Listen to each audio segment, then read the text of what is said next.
Good afternoon, everyone. Welcome to today's presentation of the Kirk webinar series entitled Using Waste Audits to Improve Recycling and Recovery Programs. My name is Larry Cook. I'm the Recycling Coordinator at the University of South Carolina, as well as Chair of the Kirk Board of Directors. I'll be your moderator today. For those of you not familiar with Kirk, the College and University Recycling Coalition is a member-based organization that works to grow collegiate recycling and waste reduction efforts by fostering technical information exchange and networking opportunities between the staff and student leaders implementing programs. Today's program is part of our free Kirk webinar series, which is designed to highlight innovative campus programs and provide trends and perspectives on a broad range of operational, educational, and other topics related to collegiate recycling and sustainable materials management. This is our second webinar of the year. I want to recognize our sponsor, Bush Systems, for making today's webinar possible. I also want to thank our partners, Keep America Beautiful and ASHE, the Association for the Advancement of Sustainability in Higher Education, for the planning and promotional support. We have a few housekeeping notes to go over. If you have problems with your audio or video during the webinar, you can reach a live technician by calling GoToWebinar's customer support line at 800-263-6317. To avoid background noise, we've placed all but our panelists' lines on mute. We encourage you to submit questions at any time, however, by using the dashboard on the right side of your screen. Simply click the plus symbol where it says questions to type us a note, and we will read these out loud when we get to the end of the presentations.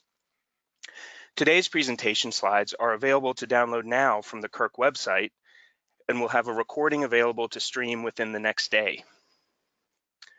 On today's webinar, we'll hear two presentations focused on efforts and opportunities to analyze and improve waste recovery programs. We'll start with a case study presentation from Jenny Porter and Sue Vang from the University of California, Davis, showcasing how the school has used waste audits to refine waste and diversion collection infrastructure, as well as educate the campus. We'll follow with a presentation from Sean Wakefield and Savannah Vine from Bush Systems. They will introduce the company's Resource Center software system for tracking and analyzing institutional recycling and waste streams.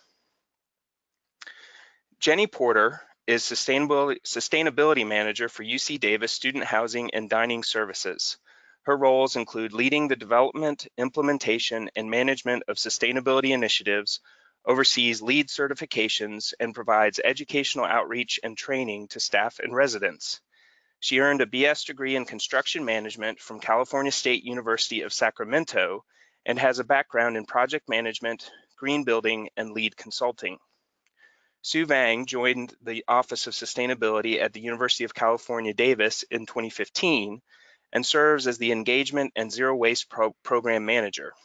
She is a UC Davis alumna with a BS in Environmental Policy Analysis and Planning and an MS in Conservation Biology and Sustainable Development from UW-Madison. Sue also has experience in waste and recycling policy, environmental analysis and consulting, and community-based social marketing. Welcome, Jenny and Sue.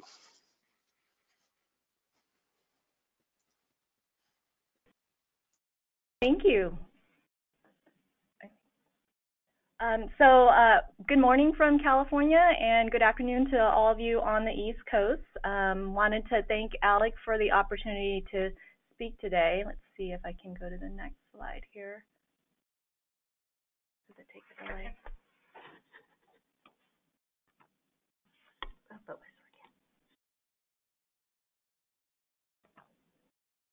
There we go. So again, I'm from the Office of Sustainability, and I'll be co-presenting today. And this is Jenny. I'm from the Student Housing and Dining Services Department here at Davis, and I'll be presenting the second half of the presentation.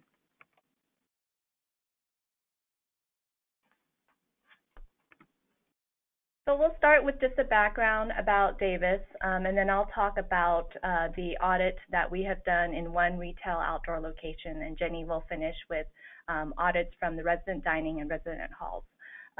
Our basic outline for those audit discussions will be, we'll talk about the logistics, supplies and procedures, and a little bit about data collection before sharing the results. So a little bit about UC Davis. We were established in 1905. We're one of the 10 campuses for the University of California system, and at 5,300 acres, we're the largest in size of the different campuses.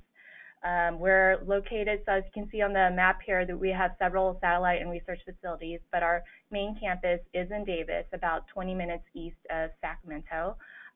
This infographic is a little older, so our last fall enrollment was a little higher at closer to 38,000 students, with a little over 12,000 full-time employees. We do have graduate and undergraduate programs, and we are definitely a biking community. A little bit more about UC Davis. We are a public research university and a residential university as well. In this picture, you can see in the background, those are the Tercero dorms, and you can see cows in the front because we're also a world leader in vet medicine and agriculture. And so our students that live in our first year students that live in the Tercero dorms get to be neighbors with cows.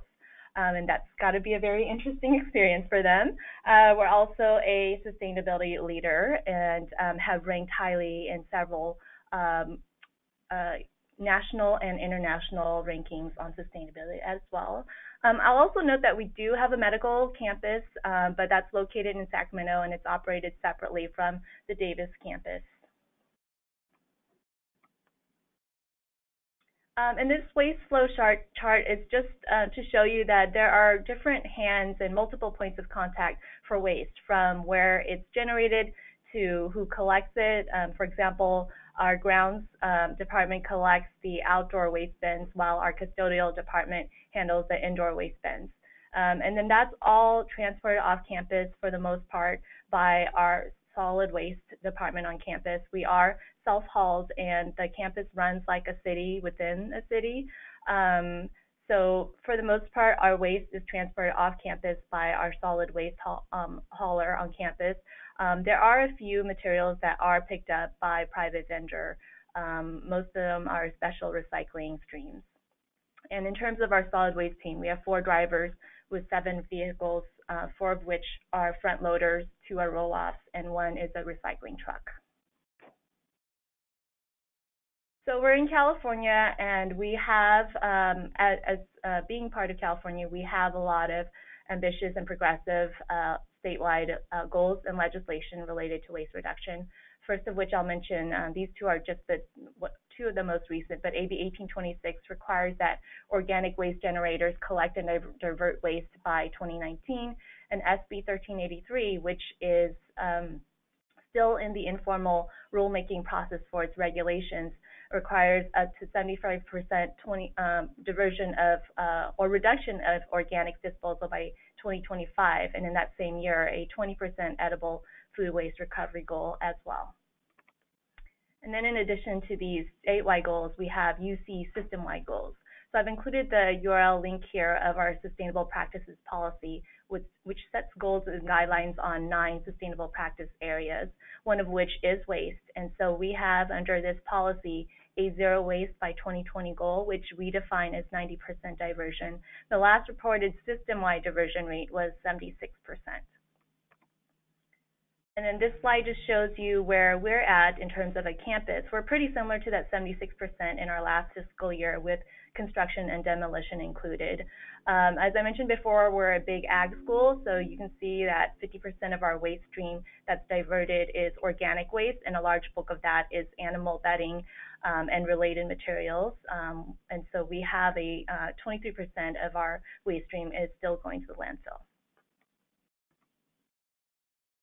So now that you know a little bit more about UC Davis and our waste background, I'll talk about what our office has done at one location for one audit.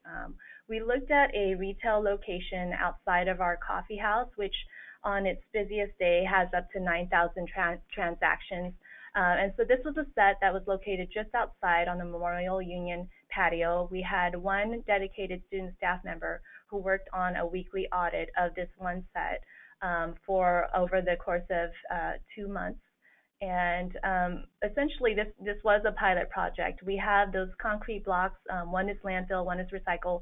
Those are paired throughout the patio, and we put in a compost unit next to one of them, and wanted just to see what the waste bin usage would be for this pilot, as well as test some of the messaging that we would put there during the audit. So in terms of logistics, we wanted to contact Grounds because that was the team that was servicing the bins. We wanted just to let them know if we were changing signage, and we also wanted to check with them on servicing. One of the things we did find was that the 2 concrete blocks were serviced multiple times a day, especially during the busy lunch hour, and first thing in the morning was when they were emptied out, whereas the compactor was serviced every couple of days just because of its compacting abilities and its larger size. And so that helped us determine, skipping to next step 3 there, that helped us determine that in order to really get an accurate comparison of the 3 streams, we needed to put in a liner first thing in the morning when they emptied the other 2 bins in order to capture and get an accurate comparison of the 3 different streams. The second group that we had to contact as part of logistics was our coffee house staff. Number one, because we stored our items like our scale and our table in their facilities, so just making sure they knew we were accessing them. And number 2, because we actually conducted our audit site in their loading dock. So we wanted to just let them know as a courtesy in case they were having a lot of traffic, and having them be aware of where we were and what our needs were. And then if we changed signs, because some of the signs we kept up for a couple of weeks or multiple weeks, that was something we needed to do as well. And of course, training on our students to make sure they were capturing the data correctly, that they were wearing the safety and protective wear, and then that they were cleaning up properly as well. So I talked a bit about how we wanted to compare some kind of signage, and we developed very informally 2 different kinds of signs. One was very food focused and more instructional on, this was going to be placed on that compost bin. So one was more of like, put these items here. And the other was a little bit subtle. It didn't have the direct instructions on what went in there. But it had what I'm calling an influencer. It had our mascot Gunrock on the image, and he here is holding a compostable sushi tray next to one of our outdoor event compost toters. So I'll also note that even though we were switching these signs up, the actual composter bin itself did have signage on what actually went in there, but these were additional signage to see if they made an impact. In terms of supplies, we have an audit table that slopes and so allows the liquids to collect at the bottom, and we have a bucket there that collects the organic liquid. We also had a scale for the data records, and then we had a data sheet to take down that information. We used colored bag liners, black for landfill, clear or white for recycle, and then a light green for compostable, as well as gloves, and then the buckets and a waterproof apron. And because the food was, because this was food waste and it was just at most a couple hours old, the students opted not to wear face masks. In terms of procedures, the students would, or this particular student would put the waste into the colored bins at the collection site and bring it over to the audit site, put on the protective gear, the gloves, and the waterproof apron, and we made sure that he wore closed-toed shoes all the time. And then he weighed the bags, all of them, before the sort and recorded it, and then took each stream one by one. So the landfill bin stream he would take and then sort into the 3 different buckets for the 3 different streams and weigh those, and then dispose of it properly and repeat that for all of the 3 streams. And the one thing that he had to make sure to do was to weigh those buckets when they were empty and note their weights, because they were all slightly different. And then when he was sorting and when he did the final weights, he had to note which bucket it was in so that we could tare it properly. In terms of cleanup, a lot of times it was just a simple rinse of materials, but sometimes that table needed a good scrub. And then this is just a snapshot of the data sheet. Again, the 3 different buckets and the different weights up top, and then ways to organize it by recycle, compost compactor, and landfill, and adjusting for the bucket weight. I'll also note that about halfway through the audit, we did look at the organic stream a little bit more in depth in terms of what was food waste versus paper waste versus compostable plastic waste.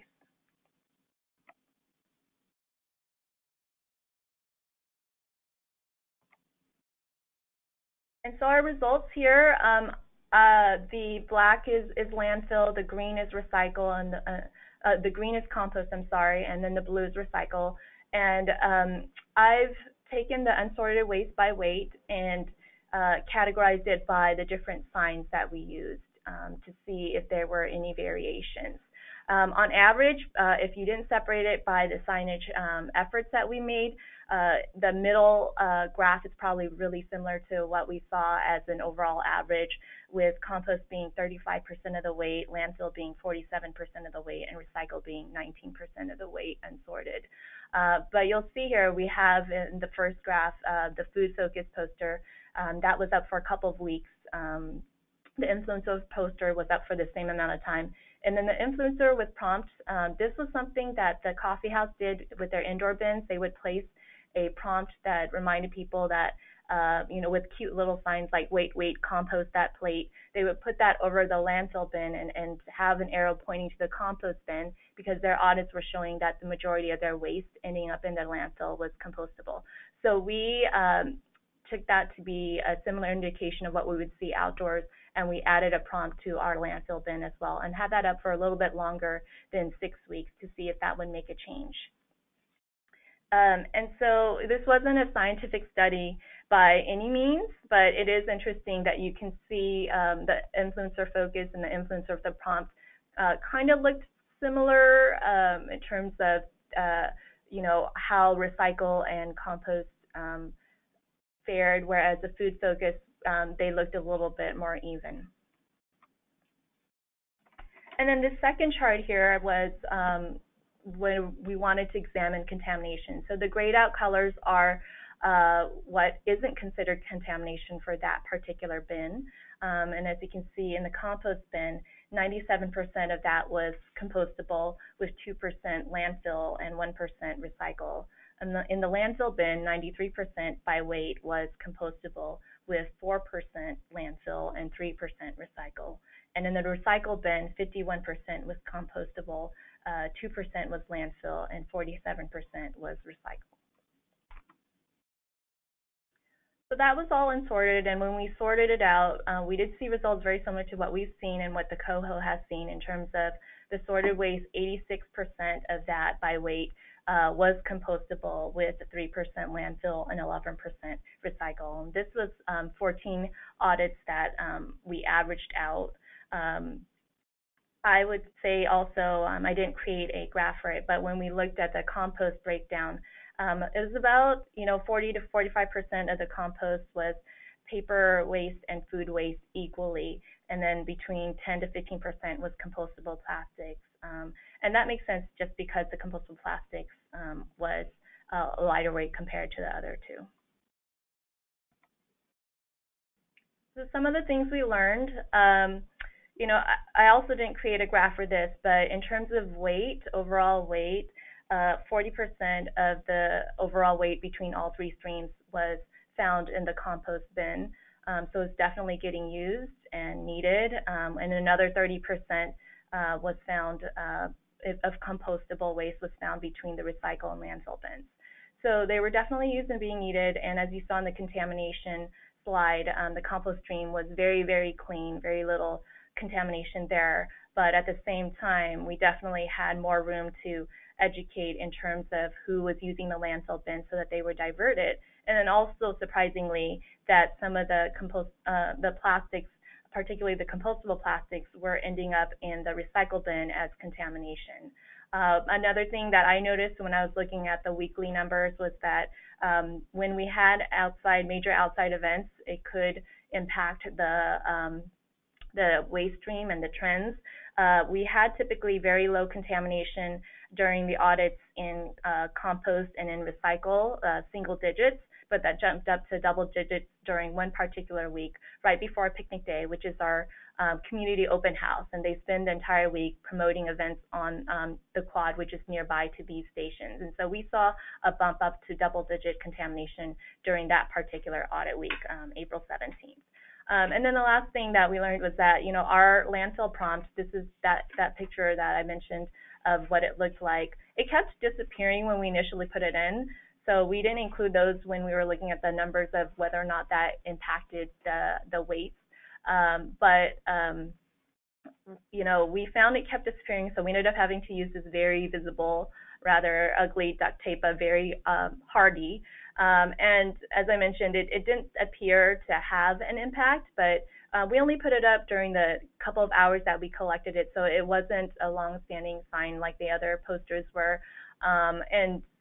So I think there's still an opportunity to test it a little bit more, maybe in a more secure location where we can keep an eye on it and have it up longer to see if it had an impact.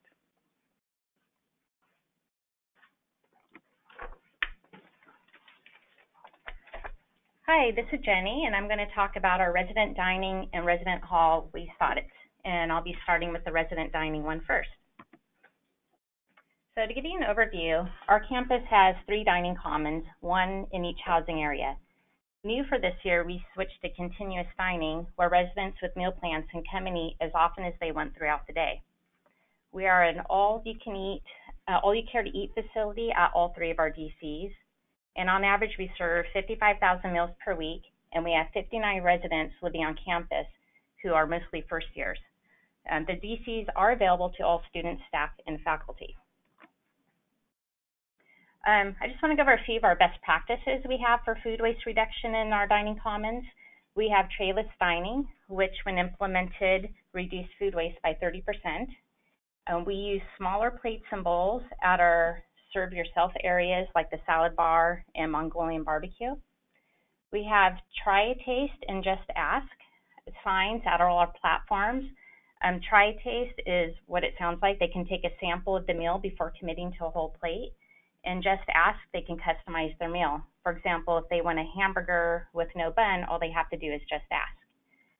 We have a campus chapter of the Food Recovery Network who takes all our surplus edible food waste and donates it to local charities. And the remaining food waste gets composted at on our anaerobic biodigester on campus.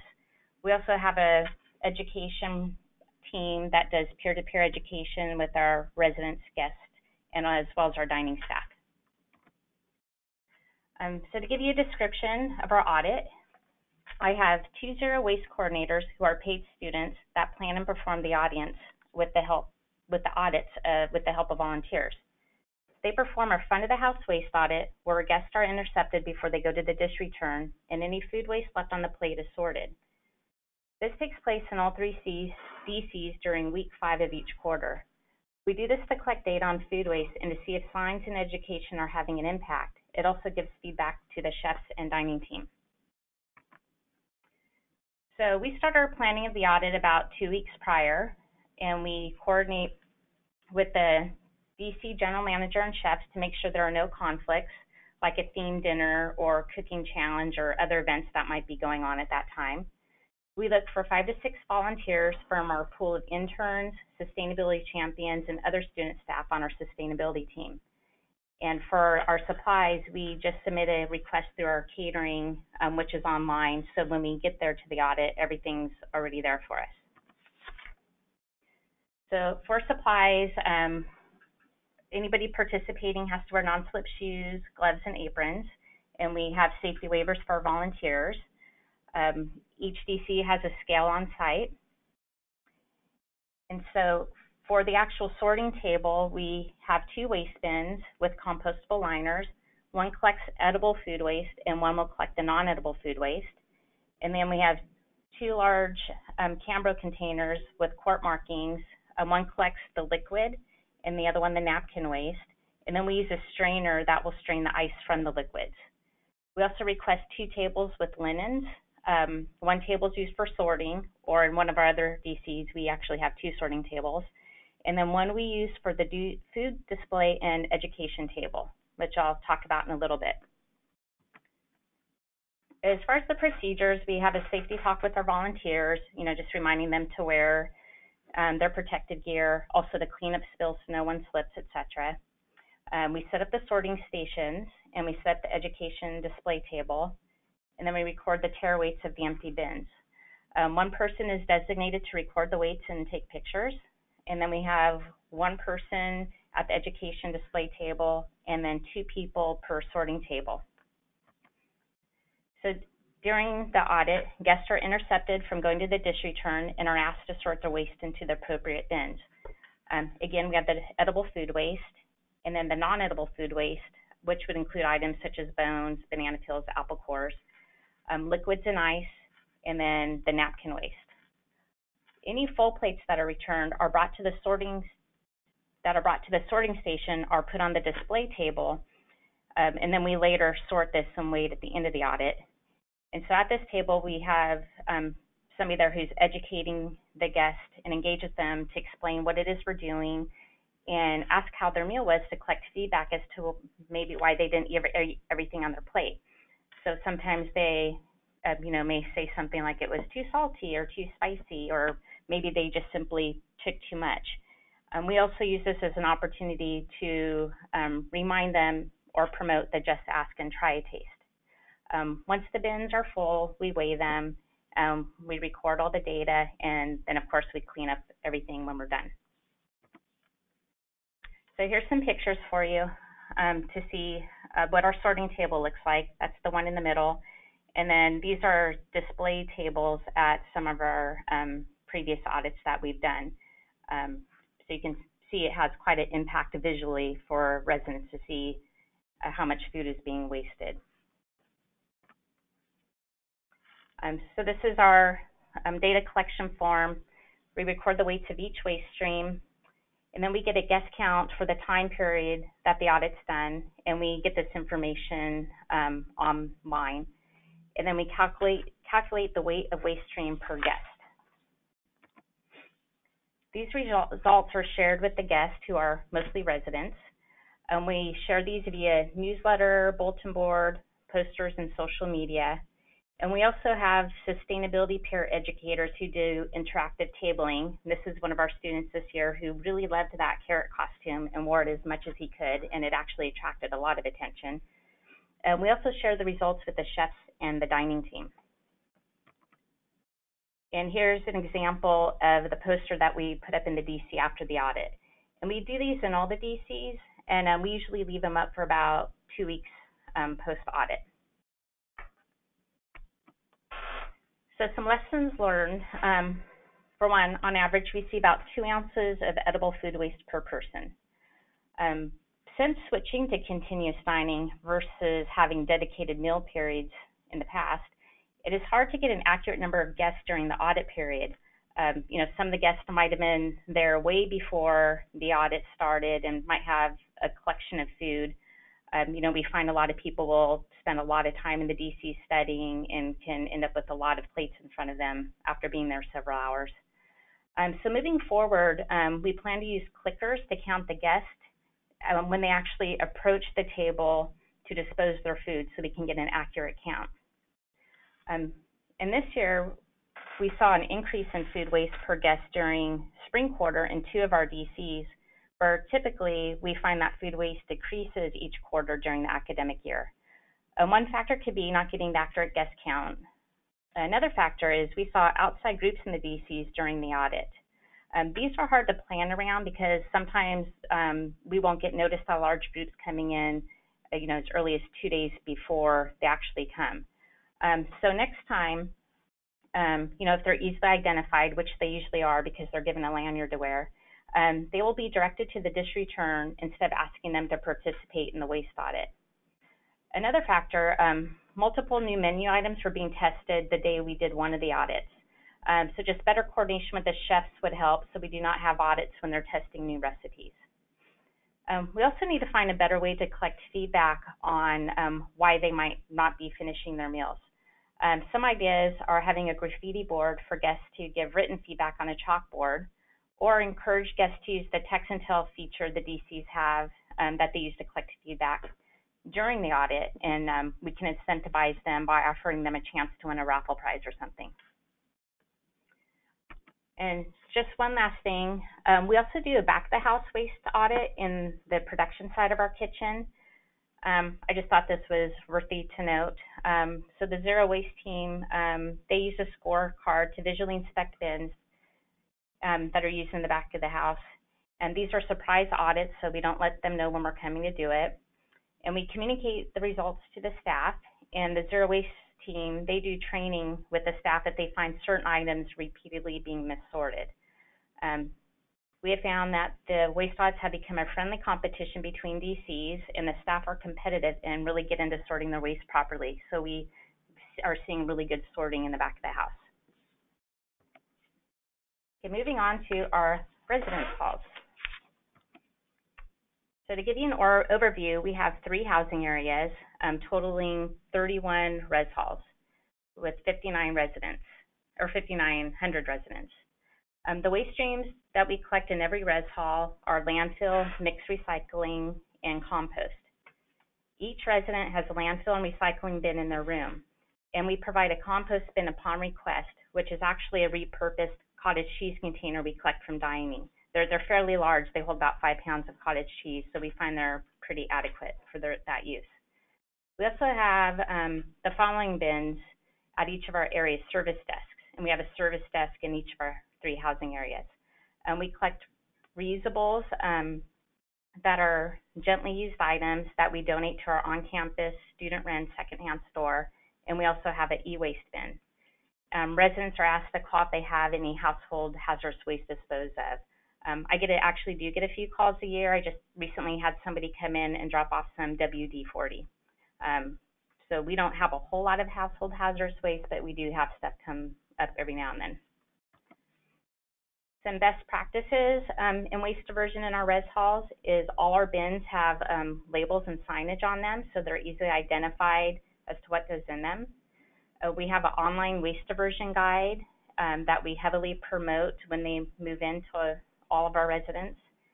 And we have sustainability peer educators that do peer-to-peer education through tabling, workshops, and resident advisor engagement. And during winter quarter, we hold a zero waste competition between each housing area as a way to engage with residents in a fun, competitive way. So getting to our audit, again, the 2 zero waste coordinators plan and perform the audits with the help of volunteers. And they perform a waste audit of the landfill, mixed recycling, and or compost that have been collected over a 24-hour period to gather data on how waste is being sorted.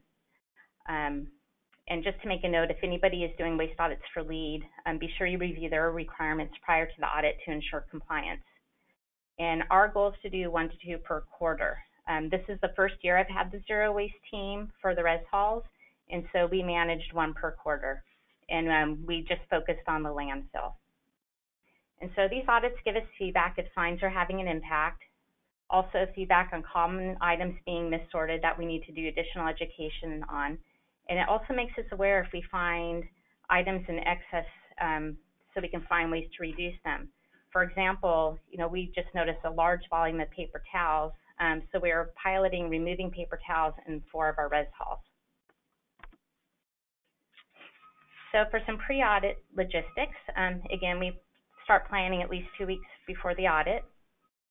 We select a res hall and a waste stream to audit. And again, this year we just focused on landfill. And then we reach out to our partners to coordinate dates and times. So we reach out to facility maintenance staff just to confirm the audit is not going to interfere with any facilities-related projects. We coordinate with the custodial staff to confirm if their team will be available on that day to remove the waste from the building and bring it to the audit area. And we also coordinate with our on-campus solid waste team to confirm if they're available to come turn over the dumpster onto the plastic tarp that we use for sorting. We go over all the collection procedures ahead of time with custodial just to make sure that we're on the same page, that they're going to collect 24 hours worth of waste. But we do exclude the restroom waste. Then during this time, we coordinate our volunteers, and then we submit the work order for our supplies. And so these are all the supplies that we use for our waste audit. I have most of them. However, I do request the bins, the liners, and the cleaning supplies from custodial, so they'll bring them out there that day. But we have our personal protective equipment. For doing it outside in a sunny area, we use a shade tent. We have our waivers for the volunteers. We use plastic for ground and table protection. And then we have 3 brutes that we use to sort landfill, recycling, and compost, and then 3 smaller bins to sort reusables, e-waste, and household hazardous waste. We put signs on all the bins so they're easily identified, and we bring our scale out that we use. We get a couple tables for sorting, and we have the handheld trash grabbers that you see pictured here, but we also have shorter tongs that we use for sorting at the table. We bring our tracking sheet, hand sanitizer, and then the cleaning supplies that we use at the end of the audit. So as far as the procedures, again, we have our safety talk with the volunteers, and we record the tare weights of the bins, and we record which waste stream is being audited that day. And if we if we do multiple streams, then we just sort one at a time. So we would start with landfill, then recycling, and then compost, if applicable. One person is designated to record weights and photograph, and we have 3 to 5 people to sort. And then we sort into landfill, mixed recyclables, compost, reusables, e-waste, and household hazardous waste. Some sorting tips. We first capture the loose waste that is on the ground, that is not in bags, and we use our handheld trash grabbers for that. And then the waste that is bagged, we put those onto the table and use the handheld tongs for sorting. And then we make note if we see large quantities of a certain type of waste or anything unusual. And then we try to collect that and make a pile to take pictures. Once the bins are full, we record the weights. And then clean up, of course. So here are some pictures. The one on the left is our solid waste team dumping the contents of the dumpster onto the plastic tarp that we have down. And then you can see in the middle, they're picking up all the loose trash on the ground. And then the picture on the right is the sorting table where they open up the bags and sort those. There's some other pictures. So this was out of a landfill bin. We were a little disappointed to see how much recycling was in it because we feel that's the easiest waste stream to sort. We did have some food waste, lots of pizza boxes, which here on our campus, that would be considered compostable. Found a $20 bill, which is pretty remarkable. We're not sure why somebody would throw that away. And then at this particular audit, this is a total anomaly, but we found a sun lamp that somebody actually made the effort to take into a trash room and put inside a dumpster. The thing was about 5 feet tall and weighed 60 pounds. And so for our data collection, this is the form we use. It's an Excel spreadsheet that will auto-populate the potential waste diversion, and then it gives us, the percentage of all the different waste streams that were in that landfill bin. So we share the results with residents through interactive tabling, a newsletter, bulletin boards, and social media.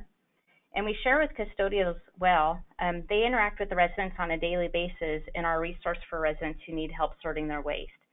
So we let them know if we're seeing common items being found missorted, so when they have the opportunity, they can talk with the residents as well. Some lessons learned. We found on average that 73% of the landfill waste could have been diverted by all 3 of our waste audits this year. We find mostly food waste, compostable waste, and compostable plastic products, followed by a smaller percentage of recyclables, and so more education needed on proper waste sorting. When we did visual inspections of the mixed recycling compost, we did see that they had very mild contamination, with the exception of the res halls with the non-consolidated areas. Non-consolidated areas have bins in separate areas. For example, one res hall has landfill chute on one end of the hall, whereas the recycling and compost bins are at the opposite end of the hall. And so it's not uncommon for residents in these buildings to dump all their waste into the closest bin, no matter how much signage or education we do in these buildings. So we're currently looking on solutions on how to change this in the building so we can create a consolidated area where all three waste streams are in one convenient location. In the buildings where we do have consolidated areas, we typically see cleaner recycling and compost streams. And then I wanted to note a poster pilot that was done this year. We had a resident advisor who received a grant from our Campus Green Initiative Fund. And so these are 3 of the 6 designs that she created. She wanted to come up with some fun designs that are relatable to her peers. And she had these posters printed and hung throughout one res hall for 2 weeks. So we hung them in common areas, we hung them in the waste rooms, and we did a waste audit of the landfill waste stream before we hung up the signs. And then we did another one after the signs had been up for 2 weeks. And we actually saw a 14% improvement in the sorting. So we found that this pilot was successful. So moving forward, we plan to have more printed and rotate them around the res halls next academic year. And just lastly, we also do res hall spot checks where we visually inspect bins in common areas. And it just is a quick way for us to assess their sorting behavior. So that's all I have. I'll turn it over to the next presenter. Thanks so much, Jenny and Sue. We've got some great questions that we're going to get to in a little bit after the end of all the presentations. As a reminder, if you have a question to ask any of today's speakers, click on the plus sign next to the word question on the GoToWebinar dashboard to type this in. Before moving on to the next speaker, we will have a polling question to learn more about your own campuses. So that should be coming up here.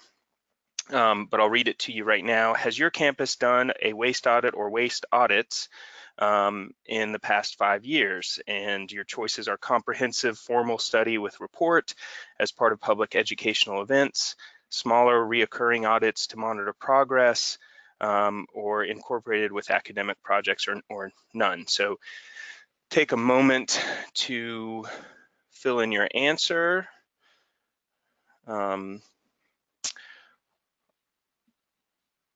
And actually, while we wait for that, I've got a quick question for Sue. That sorting table that your student was using, that looks like something that you all rigged up. Can you talk a little bit about how that works and makes the process a little easier? Sure. I wasn't a part of the building of it, but it definitely was created in-house is my understanding. And Sue, are you still there? Yes. Hello? Well, we'll save that to the end. Let's go ahead and look at these poll results. Maybe he muted us from his end.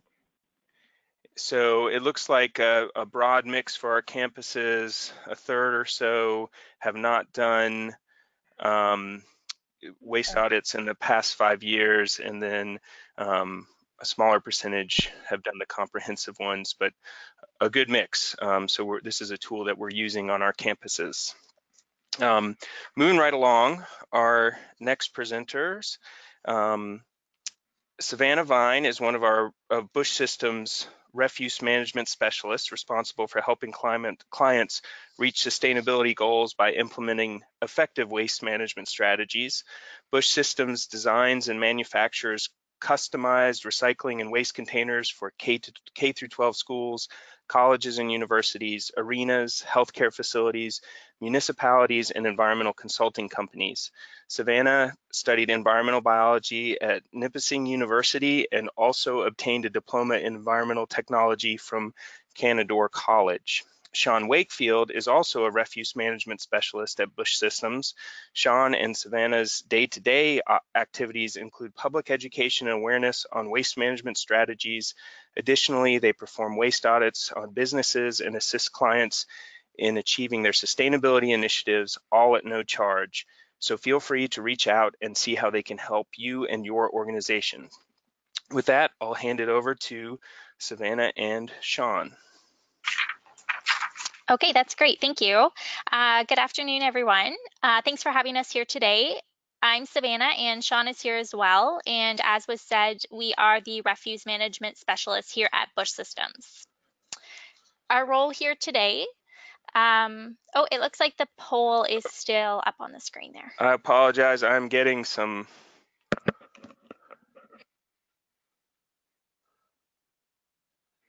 feedback. If somebody could write in the comments if you can hear the other presenters. I'm sorry, I can't right now, so I apologize if I'm talking. Okay, I'm just going to be quiet. Sorry about that. Okay, no problem. We can continue along here. It just looks like our slides aren't aren't being shared to the people who are viewing yet. There we go, perfect. Okay, so our role here at Bush is to work alongside both distributors and clients. We integrate both our containers and our software program into their existing waste management practices. The reason that we do this is to help our clients reach their own sustainability goals. So we are kind of like the green team here at Bush. We've learned some great information today on the benefits of auditing your collection system. This helps you to get a grasp of your contamination issues and also determines problematic areas right within your organization. So waste audits are nothing new, and the benefits of them really cannot be understated. But here at Bush Systems, we believe that it's time that waste audits are brought up to speed with the incredible advancements of technology that we've seen over the past few decades. So today we're going to be speaking a bit about Bush Systems Resource Center, which is a 100% free to use online recycling and waste tracking software that provides the same information that you'd get from a waste audit with a fraction of the work. So to give you a little bit of a background on the Resource Center, it got its start about 10 years ago when our CEO, Craig Bush, came up with the idea to create a website where people could have free access to recycling facts, statistics, and information. The Resource Center started to be developed about 2 years ago and really since then has expanded into a software program that does so much more than anybody initially thought was possible. So the Resource Center is a collection analytics software at its core. So it allows you to get weight data that is associated with your varying waste stream collection on a daily basis, and this is done through a really simple data entry. The information is displayed on a colorful and intuitive user dashboard and gives you some really key metrics like diversion rates, total diverted weights, and things like stream compositions as well. So what makes the Resource Center really unique is its ability to digitally separate your institution into different divisions. By allowing you to do this, you can track different departments or buildings completely separately. In addition to this, you can do this at the individual container level. So there's no more broad building level overviews. You can analyze your waste management system to the finest detail possible while also targeting your signage to problematic areas and find out which containers specifically are underperforming. So collecting data for the Resource Center is as easy as performing a capacity estimate, which is basically just taking a quick peek into the container and entering in an approximation of how full the bin is as a percent. The Resource Center then uses a database of national averages of densities and values gathered during in-house experiments to determine the weight of the contents based on how full the container is. So the Resource Center's calculations and values are completely customizable to extremely specific details. We understand that everybody's recycling and waste streams are made of different materials, compositions, even densities, and there's a lack of standardization across the entire waste management industry anyway. So what we do is we give you the tools to alter the calculations and the algorithms to match your very own system to get the most accurate information possible. I'm sure most of you have had the pleasure of performing a waste audit, and we know that it can be tiring, gross, smelly, sticky, and it requires a lot of time and resources. Here's an example of an organic waste audit we did for Georgian College. It took hours and it smelled terrible. So why is it that we do it? Why do we put ourselves through performing a waste audit where it takes hours, it takes lots of resources, and it's just, sometimes it can be quite an unpleasant experience? It's because waste audits are really critical in the early planning stages of your recycling program. They give you a comprehensive snapshot of your facility and what types of materials, as well as how much materials you are producing. These audits also highlight areas of contamination, problem areas within your facility, and they present you with an opportunity to develop production strategies within your office or facility and uncover areas that you can improve on in your current program. So they're very, very important, but they're also very resource intensive. The Resource Center gives you the tools to perform a waste audit every single day. So by dividing up your building into different divisions, assigning specific containers to these divisions, and then through a quick daily check, you can enter in your capacity estimate, and the Resource Center analyzes all this information and displays it for you on a nice intuitive dashboard. So there are two different dashboards that are available to you on the Resource Center. One is the business dashboard and the other is the environmental dashboard. So we're going to take a quick peek at both of those. So this is the business dashboard here, and this is where you can track your whole program, find the underperforming divisions or stations, and also make the improvements and gauge your success on a daily basis. You can easily get daily diversion rates at the building, division, or container level. On the flip side, the environmental dashboard, this gives you data associated with how your recycling and waste collection program is actually reducing your environmental impact. So how many trees have been saved, or how much landfill space has been saved, how many tons of greenhouse gas emissions have been emitted from the atmosphere because of your recycling habits that you're currently producing. So the collection analytics software is really the heart of the Resource Center, but there's really so much more to it than that. We often refer to the Resource Center as a roadmap to recycling success. So with an entire suite of tools and resources available at your disposal, you can follow along with the roadmap and find out how to create the most effective recycling and waste management strategy for your building. It doesn't matter where you are along this path. If you're at any stage, the Resource Center can help you. So the first map of the roadmap to recycling success is really the foundational knowledge. So through blogs, vlogs, and articles, we really dig deep into the why we should be recycling. Why should we be tracking different types of materials? Why should we be source separating? So all this information that we display on the Resource Center really lays the foundation of why you should be looking into implementing a successful recycling and waste system. The second step would actually be the implementation, or the how. So now that you've seen the value in recycling, you've seen the value of source separation programs, how do we actually go about implementing that at your facility? So the Resource Center has many industry-specific how-to guides, whether you're a hospital, a college or university, a small business, restaurant, hotel. These industry-specific how-to guides lay out in extensive detail, step-by-step, exactly how to implement a successful waste management strategy for your building. In addition to that, there's also many tools on the Resource Center that will assist you in doing this as well, such as a container calculator, which basically analyzes your building and determines approximately how many containers you would need to service the entire population of your building based on open hours or foot traffic. The third part of the roadmap to recycling success is the actual collection analytics portion itself. So by dividing up your building into separate sections, you can create competitions, you can track separately or as a whole, you can track at the individual container level to see the capacity efficiency of your containers, to see which ones are emptying quicker than other ones. And then finally is the actual improvements. So during the data input process on the Resource Center, there's a tool called the Insights feature, which basically analyzes the information that you've entered into the data and then displays helpful recommendations, tips, and tricks on how you can improve your system. So consider adding additional streams, or consider adding additional containers in the area, or maybe improving the types of marketing materials and signage that are available. So as you can see, it doesn't matter how successful your recycling system is right now. If you're a sustainability manager or if you're a small company owner, the Resource Center really has something for you along the way to be able to help you improve the recycling system and to implement the system that you're looking for, basically. So now that we know what the Resource Center is and how it works, why should you use the Resource Center? What are the benefits to using the Resource Center? Well, really, there are plenty of benefits. First, it really makes recycling and waste tracking simple by not having to collect actual weights and using a simple capacity estimate. Secondly, you can find cost savings that you never knew existed, specifically through increased container servicing efficiency. So by viewing the trends over time, you know when your bins are filling up, and this allows you to coordinate your staff and increase your efficiency. The Resource Center gives you the hard data that you can use to bring to your hauler to start renegotiating your waste contracts. And you can also identify new stream opportunities and start to earn cash off of these recyclables. It allows you to help save the environment. By using the Resource Center, you're reducing your waste and reducing your need for landfills. It encourages you to use recyclable materials instead of having to extract virgin natural resources. By increasing your diversion rate and your recycling rates, you're also reintroducing these recyclables into the Resource Center. It gives you the ability to prioritize and customize your efforts. You have the ability to hone in on the areas within your organization that could benefit from better education and better signage.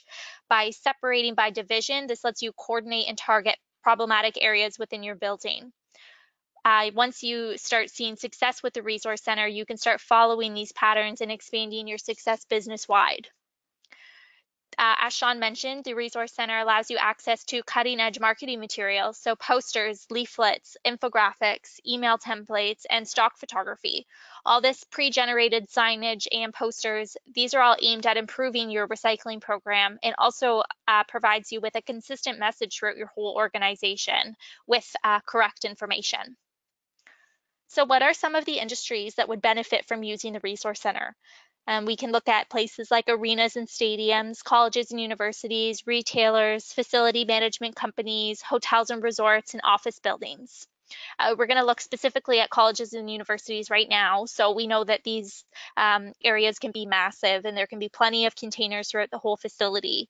By using the Resource Center, it makes it clear if there are certain containers that are consistently full and you need more containers or possibly bigger volumes. Or the flip side to that is that the containers are never full and actually can be relocated elsewhere. As more and more consumers are choosing to make greener purchasing options, colleges and universities can start marketing themselves as sustainable and associate themselves as an environmentally friendly operation. If a college or university has different locations spread out geographically, then you can use the waste tracking software to manage all these different facilities on one user-friendly platform and all from one place. So now we're just going to launch a final poll.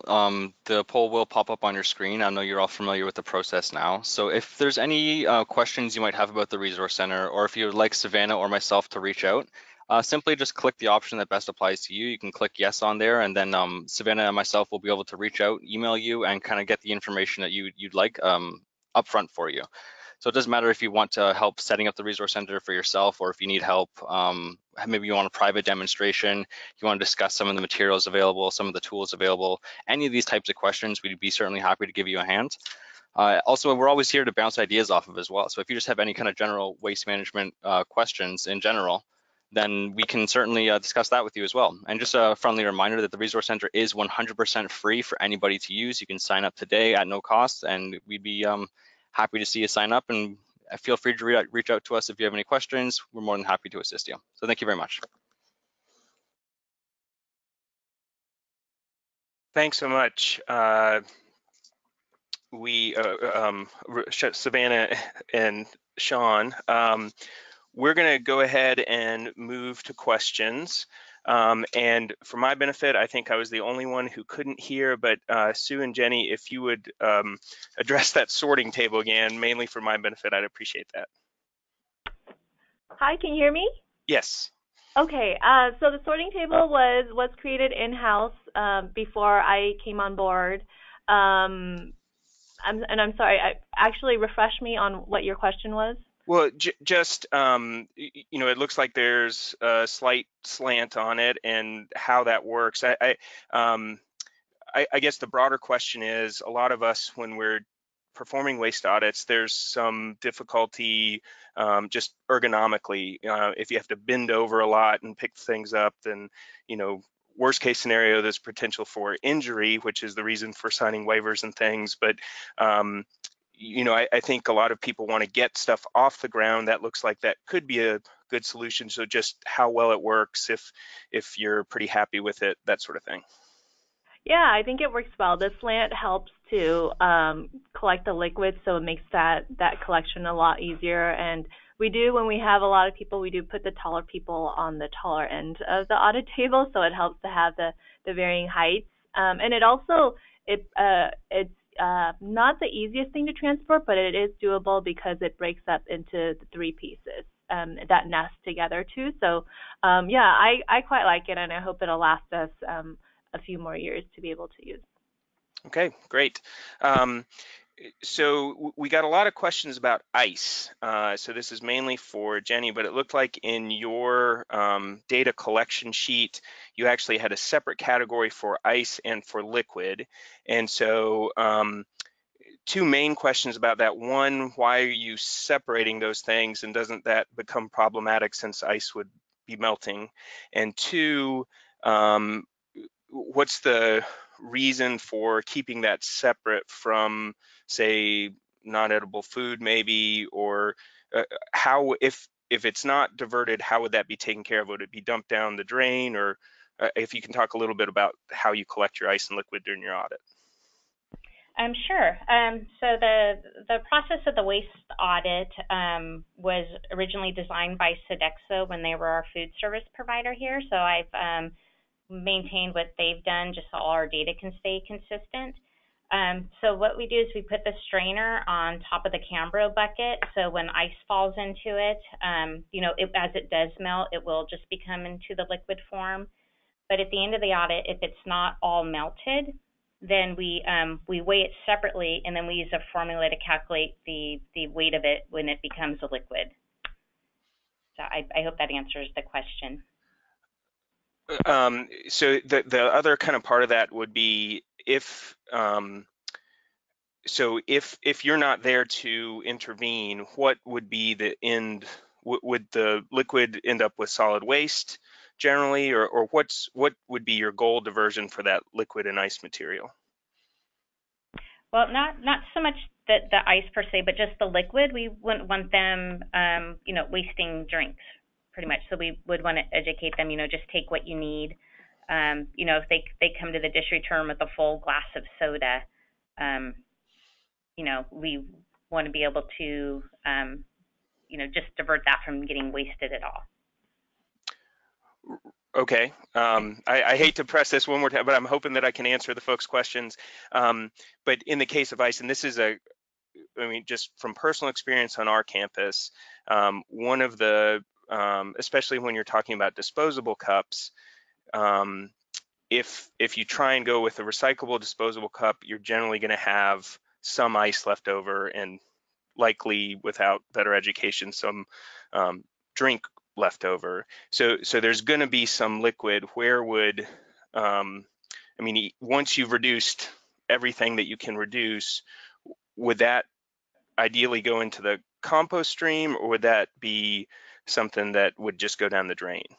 Oh, I see. Yes. So typically when we're not doing a waste audit and everything is left at the dish return, so the food does get scraped off and put in the bins, and the liquid does get dumped down the drain.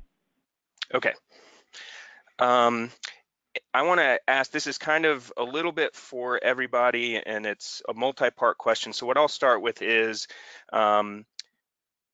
basically what do waste audits by nature are a snapshot of one period of time, and you've talked all about the variability of what's going into that, whether it's guests from off campus or whatever it is. The inputs vary, so the output is going to vary. So what are things that waste audits might miss? Is there a kind of sweet spot that you've identified for how many to get more of a representative sample? And what was the other part of that? Is there supplemental programming that you add to your waste audits to get a better waste stream characterization on your campus?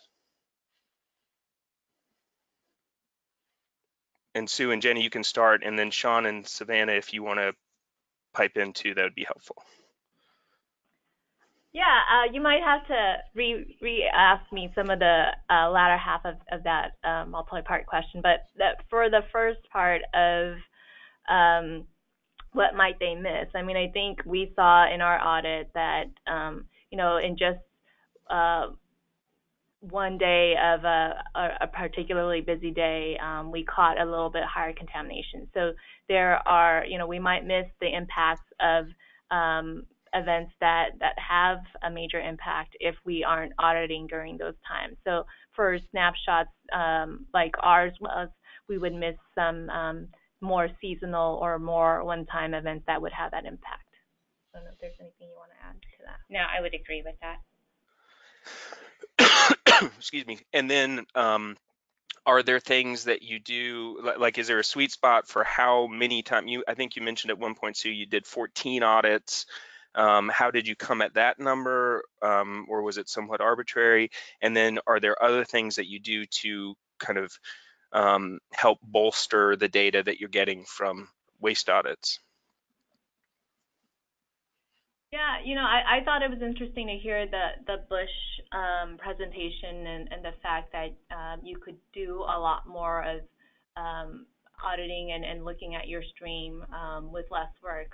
The 14 was arbitrary. It was based on my students' availability and the time frame that we had. We actually ended up using the data to apply for a grant, and so that's why we stopped. And we also felt that we had a pretty good idea of what was happening. One of the tools we did was we looked at other waste audits because the Coho does their own quarterly audits, so we kind of had an idea of what our audits would show, but we also knew that our location was different, and so there might be different impacts, and that was indeed true as well. But I would say the more you're able to look at your stream, then obviously the more accurate and better understanding that you have. Great. And Sean or Savannah, is there anything you'd like to add beyond what Sue just pointed to?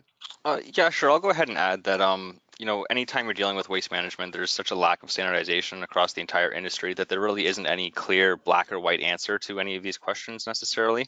But some things that you can kind of look out for, what you might miss, or how you basically how you add in the information that you might miss during a waste audit, is that you really have to define kind of the scope and the audit criteria with your client or with whoever it is responsible for kind of seeking out your services.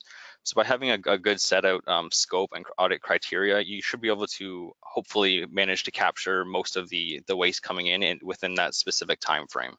So sometimes you might perform an audit, maybe a 3-day audit, and during that time frame, there might be an influx of e-waste because maybe they repurpose their server rooms, or maybe they happen to clearing out their air filters or something along those lines. And those types of materials, they are considered waste and they should be calculated for. But there are certain types of calculations or normalization algorithms basically that you can use to make sure that you do incorporate these kind of fluxes and values in waste management auditing. As for the number of audits that you would need for a representative sample, again, that's completely dependent on who it is that you're doing the audit for, and it's really kind of hard to say if there's a sweet spot necessarily. I know that I've heard that there is at some point diminishing returns based on how often you sample. So maybe if you're sampling, once a week, that'd be fine. Once a quarter, that'd be fine. But if you start doing a manual labor-intensive waste audit every single day, you're going to start to see a little bit of diminishing returns on there as to the value as everything starts to kind of balance itself out. And this is, thanks for that, Sean. This is kind of a follow-up to that question, but Jenny, you mentioned that one of the things, and this is the variability, one of the things that you were going to try and do is identify campus visitors by their lanyards and exclude them from the audit. Even understanding that variability that we just talked about, what's the justification for keeping them out? Is it that they haven't been privy to your education campaigns, or it just throws off your numbers? But it seems like that might be a consistent enough thing that goes on, having visitors since you're a public campus, that you might need to include that, just note it somehow. Yes, exactly. As you mentioned, because they're not here on a regular basis to, be educated about food waste. But this particular group, so we wouldn't exclude all campus visitors, but this particular group that was in the DC the same time we did the waste audit, it was 200 high school students. And when they go to an all you care to eat facility, it's just a smorgasbord. They take so much food, and a lot of it unfortunately does get wasted. And so excluding them from that waste audit would give us a better sense of how things would be just during normal operations without visitors. Okay. A couple questions for Bush Systems. We had questions about how you can scale up. So if somebody wanted to try out the Resource Center, is it relatively easy to try it for one building and then add the rest of your campus as you go, or how does that work for inputting your data?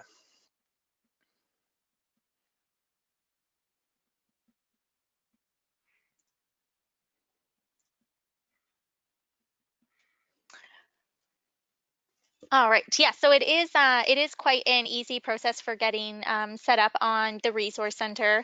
There is a kind of step-by-step process when you first log in order to initially determine your divisions and your different stations. Sean and I, that's a big part of our job here at Bush Systems, is to support those people who are looking to get established on the Resource Center. So we are always available to be used as a resource to help you get set up on there. And absolutely, you can start by setting up one building and starting kind of at a small scale and see how that works for you and get familiar with the software. And then from there, you would just go in to edit your different divisions, and you can add further from there, no problem. Great. Let's see. We had some questions again for UC Davis about the logistics of collection within the residence halls, specifically about compost. You mentioned the reusing the cottage cheese containers, but where do the residents take those? Is that the same issue that you were talking about, the centers on the halls, or how far do they have to go to empty their compost? Okay, we have a centralized collection bin on every floor. So in some buildings, that could be in a waste closet or a waste room, just depending on how that building's set up. Okay.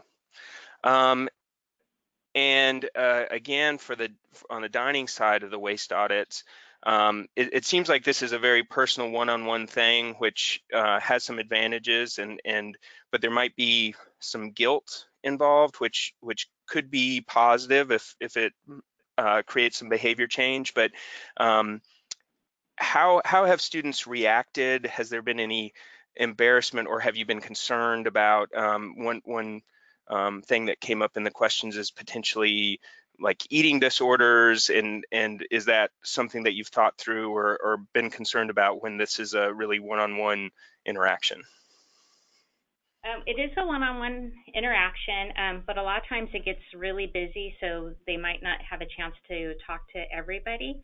Our students are trained to keep it really positive and not make anybody feel bad about returning anything, and that's why they do ask for feedback on the meal. So, they don't ask like, "Oh, did you just take too much today and not want to eat it?"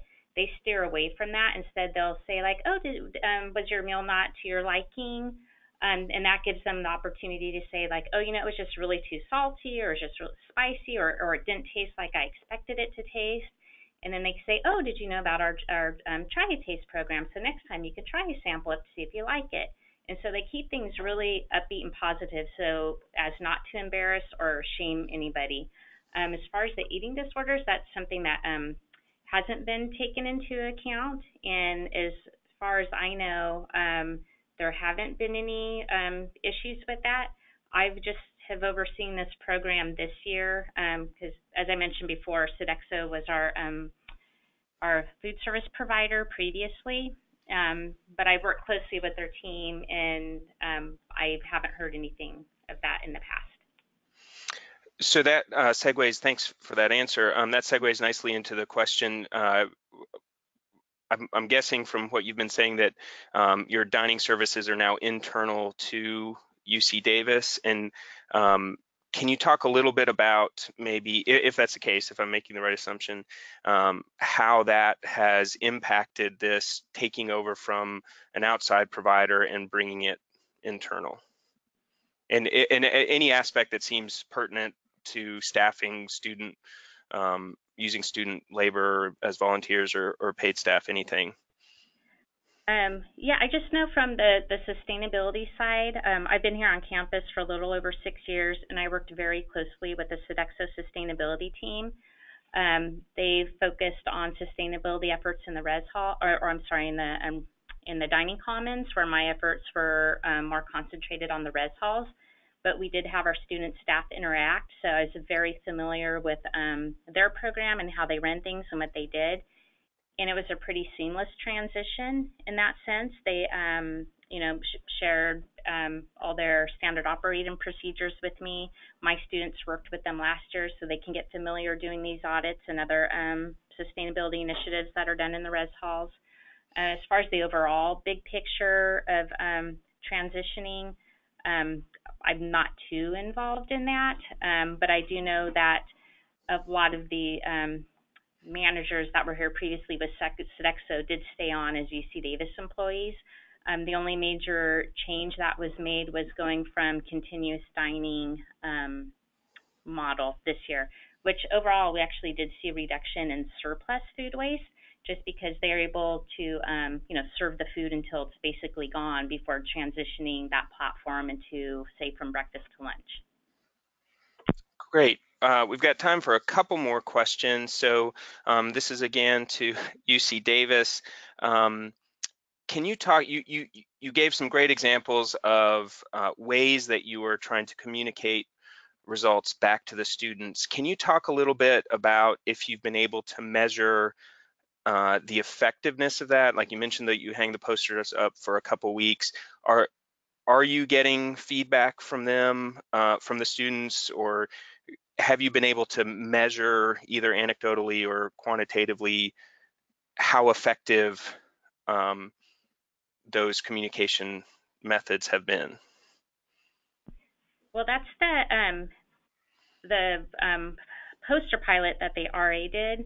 That's when we did the audit before and after, so we were able to get data to support that they were effective. She also she was not an RA in that building, but she talked with the RAs there who talked with their residents, and so it sounded like there's a lot of positive feedback of the posters, that they were eye-catching, they were to the point, and it did help on that. But as far as other buildings, we haven't had that full feedback. But regarding the waste audits in the dining commons, we do find that interacting with the students during the waste audit and doing the education at that time and then interactive tabling after that, that we're able to see the food waste reduced as the year goes on. Great. And one final one for Bush Systems. Can you elaborate a little on the goal of estimating or eyeballing quantities in the auditing process, and like how that would work in both performing it and then inputting into the resource center? Yeah, certainly. So what we do with the resource center, as you mentioned, it takes a capacity estimate. So if we have a container of a known volume, so let's say the container is a known volume of 10 gallons, and we know that the material inside is of an organic nature, and we know the approximate density of organic waste being maybe 25 pounds per gallon. Let's just ballparking that figure there. So if we know that the container is 50% full or 5 gallons full and it weighs 25 pounds per gallon, we can approximate that a half full container would then weigh approximately 125 pounds of organic waste. That is as I'm saying that out now, it's a very exaggerated number, but all the information and all the densities that we use inside of the resource center have either been acquired through doing in-house experiments, or through the Environmental Protection Agency releases a document that gives typical stream densities for many different types of materials.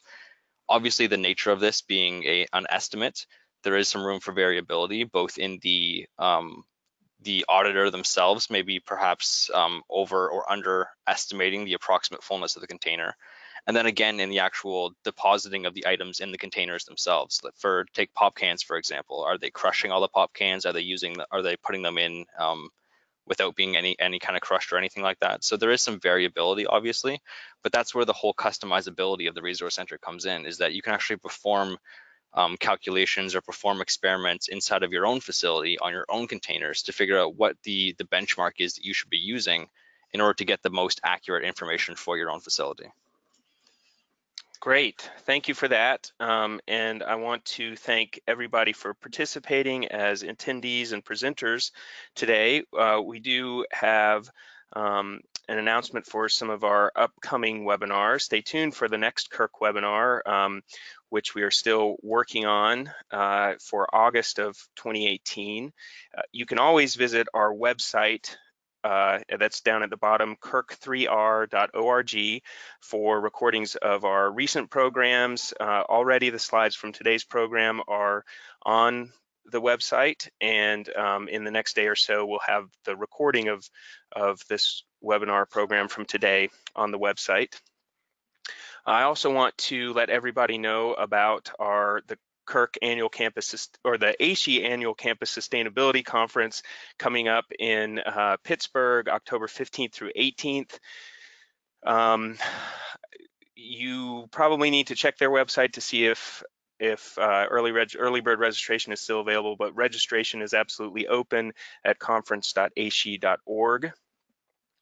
As part of the ASHE conference, we have our Kirk College and University Recycling Workshop, which is the first day of ASHE. I believe that date, October 2nd, may be incorrect, but if you go to our website, kirk3r.org, you can find out all kinds of information. The registration for the workshop is through the ASHE website, and you are able to register for the Kirk workshop alone or as part of the entire ASHE conference.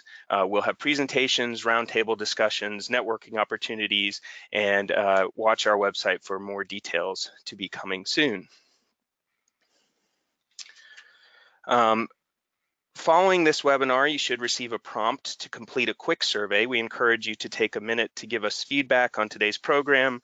Again, we want to thank Bush Systems for sponsoring today's webinar, as well, Keep America Beautiful and ASHE for their promotional support. One last time, I want to thank our presenters, Jenny, Sue, Savannah, and Sean, and thank you for joining today's program. Look for details about our August webinar in the coming weeks. Hope you have a great afternoon. Thank you. Thank you.